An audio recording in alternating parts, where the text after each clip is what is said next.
मुंबई स्वप्नांची नगरी. पण या शहरात पहाटेच्या शांततेत एक अशी घटना घडली ज्याने सगळ्यांच्या मनात भीतीचं सावट निर्माण केलं. मीरा रोड परिसरात घडलेला हा चाकू हल्ला फक्त दोन सुरक्षा रक्षकांवरचा हल्ला नव्हता, तर तो समाजातल्या वाढत्या अस्वस्थतेचं एक धोकादायक चित्र होतं. नमस्कार, मी किशोरी खांडेकर आणि तुम्ही पाहत आहात अनफिल्टर्ड महाराष्ट्र. पहाटेची वेळ, परिसर शांत, लोक गाढ झोपेत आणि इमारतीच्या खाली आपलं कर्तव्य पार पाडत उभे होते राजकुमार मिश्रा आणि सुब्रतो रमशन सेन. तेव्हा अचानक एक व्यक्ती तिथे येतो, काही क्षण शांतपणे उभा राहतो आणि मग एक प्रश्न विचारतो, तू हिंदू आहेस का? तू नमाज पठण करतोस का? हा प्रश्न साधा नव्हता आणि काही क्षणातच त्यांचं उत्तर देण्याआधीच तो प्रश्न रक्तरंजित हल्ल्यात बदलतो. चाकू बाहेर काढला जातो आणि वारा मागून वार सुरू होतात. अचानक सगळं काही बदलून जातं. मदतीला धावून आलेल्या दुसऱ्या रक्षकावरही हल्ला होतो आणि काही क्षणात दोघेही जखमी अवस्थेत खाली कोसळतात. हल्लेखोर मात्र पळून जातात. पण इथून सुरू होतो पोलिसांची शर्यत.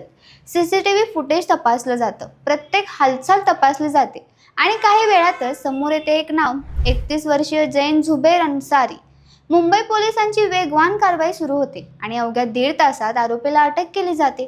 पण या घटनेचं गूढ इथे संपत नाही, कारण सुरुवातीच्या माहितीनुसार हल्ल्यापूर्वी धर्म विचारला गेला होता आणि त्यामुळे या घटनेला एक वेगळं संवेदनशील वळण मिळालं. सोशल मीडियावर व्हिडिओ व्हायरल होतो, लोक संतप्त होतात, काही जण याला धार्मिक रंग देतात, तर काही जण यामागे मोठा कट असल्याचा संशय व्यक्त करतात. कारण काही काळापूर्वीच पहलगाम येथे घडलेल्या घटनेची आठवण अजूनही ताजी आहे आणि अचानक मुंबईतच तसाच प्रकार घडल्याने भीती अधिक वाढते. मात्र मुंबई पोलीस स्पष्ट सांगतात की तपास सुरू आहे आणि या घटनेला कोणताही ठोस धार्मिक किंवा जातीय कोण असल्याचं अद्याप निश्चित झालेलं नाही. याचा अर्थ असा की जे दिसतंय तेच पूर्ण सत्य आहे असं नाही.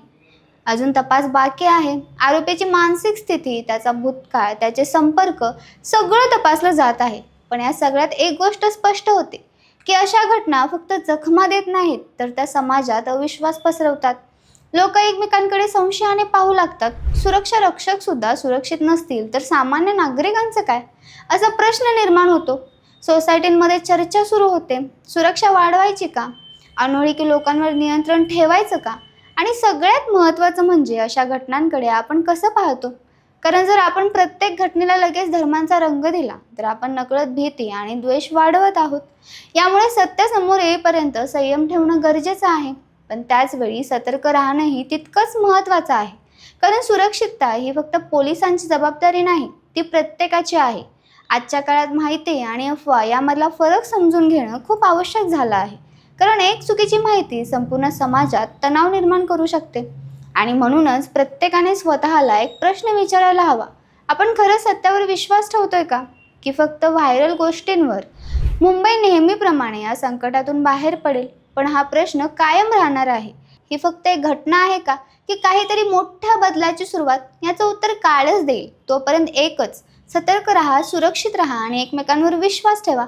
कारण शहर जिवंत राहतं ते लोकांच्या एकतेमुळे. आणि तुम्हाला जर ही माहिती आवडली असेल तर चॅनेलला लाईक करा, शेअर करा आणि सबस्क्राईब करायला विसरू नका. धन्यवाद.